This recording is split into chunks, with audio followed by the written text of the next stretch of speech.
दोस्तों ये कहानी एक आदमी की है जिसका नाम है एवन, जिसके घर में दो लड़कियां आकर एवन को उसी के घर पर ही किडनैप कर लेती हैं। आइए देखते हैं ये दोनों लड़कियां आखिर कौन है और ये एवन के साथ ऐसा क्यों करती हैं। कहानी शुरू होती है एवन और कैरन अपने बेडरूम में एक दूसरे के साथ रोमांस कर रहे हैं, जो कि एक हस्बैंड वाइफ हैं। तभी उनके दोनों बच्चे रूम में केक लेकर आ जाते हैं क्योंकि आज फादर्स डे है। फिर थोड़ी देर बाद कैरन बोलती है कि चलो आज हम सब मिलकर पिकनिक मनाने बीच और चलते हैं, लेकिन एवन बोलता है मुझे कुछ जरूरी काम है तो मैं तुम लोगों के साथ नहीं चल सकता। तभी वहाँ लुइस आता है जो कैरन का असिस्टेंट है। कैरन एक आर्टिस्ट है और उसकी बनाई हुई आर्ट को एक आर्ट गैलरी में पेश करना था, इसलिए कैरन ये काम लुइस को सौंप देती है। कुछ देर बाद कैरन अपने बच्चों के साथ बीच पर जाने के लिए निकल जाती है और एवन घर पर अकेला होता है। एवन एक आर्किटेक्ट था तो वो अपना प्रोजेक्ट पर काम करना शुरू कर देता है। काम करते करते एवन को रात हो जाती है और थोड़ी देर बाद बाहर बहुत बारिश शुरू हो जाती है। वहीं कुछ देर बाद एवन के घर का डोरबेल बजता है। जब एवन गेट खोलता है तो बाहर दो लड़कियां खड़ी थी जो बारिश में पूरी तरह भीग चुकी थी। इसमें से एक का नाम बेल है और दूसरी का नाम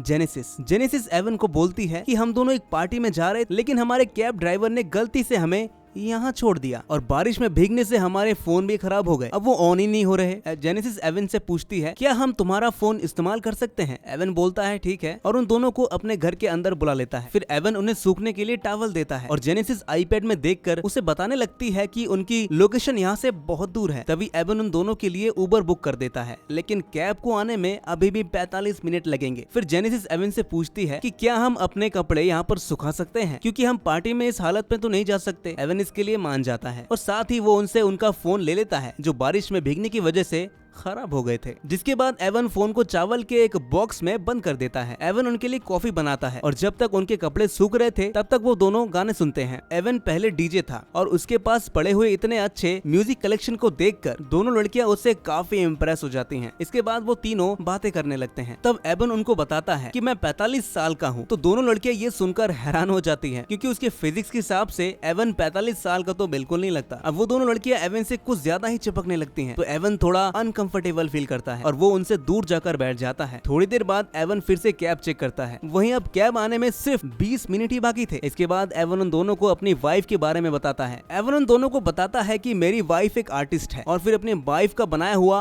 आर्ट भी दिखाता है वो, जिसकी आर्ट की झलक वहाँ दिख रही थी। लड़कियों को वो आर्ट काफी पसंद आती है। फिर एवन उन दोनों लड़कियों से पूछते हैं कि तुम लोग क्या करते हो। फिर वो लड़कियां बताती है हम दोनों एयर होस्टेस हैं और हम हर रात ऐसी मस्ती किया करते हैं। अब वो लड़कियां बार बार एवन के करीब आने की कोशिश कर रही थी। एवन एक सख्त आदमी था और वो उन्हें अपने से दूर करने लगा। इसके बाद वो दोनों लड़कियां नहाने के लिए चली जाती हैं। वहीं थोड़ी देर बाद एवन देखता है कि उनकी कैब आ चुकी है, तो एवन उनका सारा सामान लेकर बाथरूम की तरफ जाता है। एवन बाथरूम के दरवाजे पर खड़ा होकर बोलता है कि जल्दी से बाहर आ जाओ, तुम्हारी कैब आ चुकी है, लेकिन दोनों लड़कियां कोई जवाब नहीं देती। एवन फिर से आवाज लगाता है और बोलता है कैब आ गई है, जल्दी बाहर आ जाओ। फिर अंदर से जेनेसिस की आवाज आती है कि पहले तुम अंदर आओ, हमें तुम्हें कुछ दिखाना है। एवन अंदर नहीं जाना चाहता था, लेकिन मजबूरन उसे अंदर जाना पड़ता है। अंदर जाकर उसने देखा कि वो दोनों लड़कियां बिना कपड़ों के नहा रही हैं। जिसके बाद वो दोनों एवन को अपने साथ इंटीमेट होने के लिए बोलती हैं। पहले तो एवन मना कर देता है, लेकिन थोड़ी देर बाद उसका मन भी बदल जाता है। इसके बाद वे तीनों पूरी रात साथ इंटीमेट होते हैं। वहीं बाहर कैब वाले को काफी देर उनका वेट करने के बाद वो वहाँ से चला जाता है। अगली सुबह जब एवन उठता है तो वो देखता है कि दोनों लड़कियां बेडरूम में नहीं है। उसे लगता है कि वो दोनों शायद चली गई हैं, लेकिन जब एवन किचन में जाता है तो देखता है कि उन्होंने पूरे किचन को खराब कर दिया है। ये सब देखकर एवन को बेहद गुस्सा आता है। तभी उसे उसकी वाइफ का फोन आता है। जब एवन और कैरन दोनों वीडियो कॉल पर बात करते हैं तो दूसरी तरफ से दोनों लड़कियां एवन को चिढ़ाने लगती हैं। ये देखकर एवन जल्दी से कॉल काट देता है और अंदर आ जाता है और फिर वो गुस्से से कहता है तुम्हारे पास सिर्फ 3 मिनट हैं, जल्दी से अपने कपड़े पहनो और यहाँ से चले जाओ। लेकिन थोड़ी देर बाद जब एवन उन दोनों को देखता है तो दोनों लड़कियां मिलकर कैरन के बनाए हुए आर्ट को खराब कर रहे थे। अब एवन को इन सब से बेहद गुस्सा आता है और वो पुलिस को फोन करने की धमकी भी देता है। ये सब सुनकर वो दोनों लड़कियां हंसने लगती हैं और बोलती हैं कि जा बुला ले पुलिस को। अगर उन्हें पता चला कि अंडर एज लड़की के साथ तूने ये सब किया है तो पुलिस वाले उल्टा तुझे ही पकड़ लेंगे। अब ये सब सुनकर एवन घबरा जाता है और फिर बोलता है कि अगर तुम दोनों अंडर एज हो तो तुम दोनों एयर होस्टेस कैसे हो सकते हो। इस बात पर वो दोनों हंसने लगते हैं और बोलती हैं हम तो तुम्हें बेवकूफ बना रहे थे। एवन बोलता है कि तुम दोनों को पैसे चाहिए तो पैसे ले लो, लेकिन प्लीज यहाँ से चली जाओ। तभी एवन के घर की डोरबेल बजती है और एवन बाहर जाकर देखता है कि कैरन आ गई है।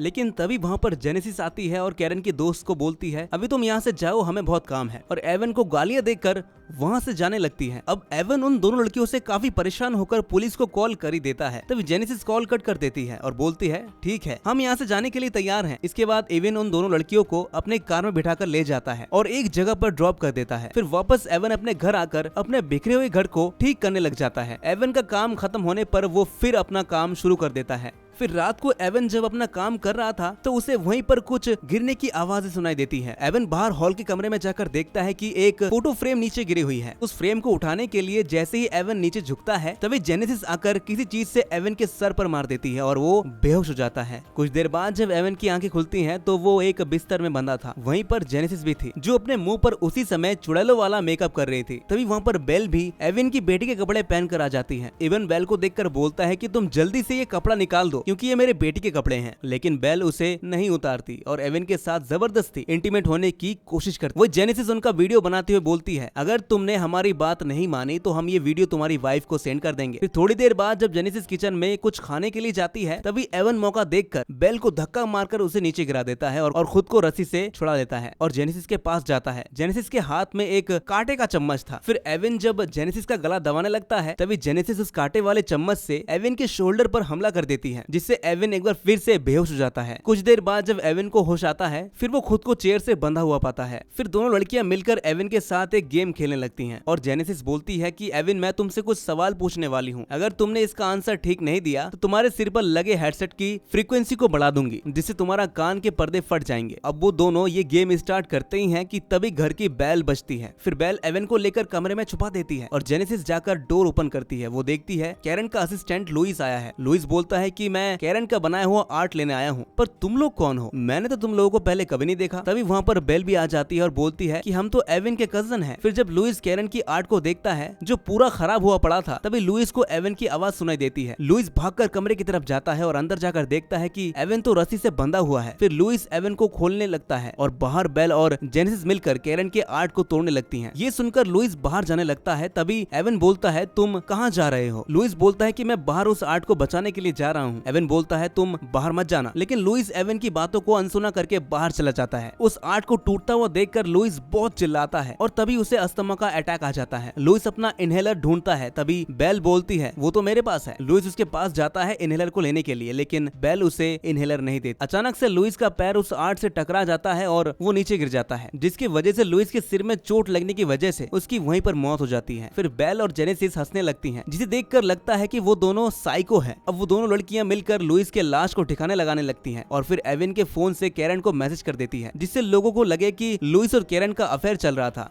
जिस वजह से एवन ने लुइस को मार दिया। कुछ देर बाद वो दोनों वापस एवन के पास आकर उसी गेम को कंटिन्यू करती हैं। फिर बेल फिर से एवन के सिर पर वो हेडसेट लगा देती है और जेनेसिस बोलती है कि हम तुम्हें मार देंगे। ये सुनकर एवन घबरा जाता है और उन दोनों पर चिल्लाने लगता है। इसके बाद बेल और जेनेसिस बाहर आकर एक गड्ढा खोदती हैं और घर के अंदर एवन के पैर के पास नीचे गिरे आईपैड से अपने वाइफ को कॉल करने की कोशिश करता है, लेकिन तभी जेनेसिस आकर आईपैड लेकर बाहर फेंक देती है। फिर वो दोनों लड़कियां एवन के घर में तोड़ फोड़ मचा देती है और घर का सारा सामान बिखेर देती हैं और एवन के बाल भी काट देती हैं। थोड़ी देर बाद जेनेसिस एक गन लेकर एवन के पास आकर बोलती है कि हम एक गेम खेलेंगे जिसका नाम है हाइड एंड सीक। अगर इस गेम में तुम हमें मिल गए तो हम तुम्हें गोली मार देंगे। अब गेम स्टार्ट होता है और एवन छिपने की कोशिश करता है, लेकिन वो दोनों लड़कियां कुछ ही देर में एवन को ढूंढ लेती हैं। फिर एवन जोर जोर से चिल्लाकर हेल्प हेल्प बोलता है, लेकिन वहाँ आसपास कोई नहीं है। कुछ देर बाद सुबह हो जाती है और दोनों लड़कियां मिलकर एवन को बांधकर उसे गड्ढे में दफन करने के लिए ले जाती हैं, लेकिन वो दोनों केवल उसके मुंह को ही बाहर रखती है। उसके बाद बेल और जेनेसिस मिलकर अपनी सच्चाई बताते हुए बोलती है कि हम तुम्हें मारने वाले नहीं हैं और ना ही हम अंडर एज हैं, हमें तो बस लोगों के परिवार वालों को बर्बाद करने में मजा आता है। फिर वो दोनों एवन को एक वीडियो दिखाती है जिसमें एवन और बेल इंटीमेट हो रहे थे और वो इस वीडियो को एवन के फेसबुक अकाउंट पर पोस्ट कर देती है। साथ में लिखती है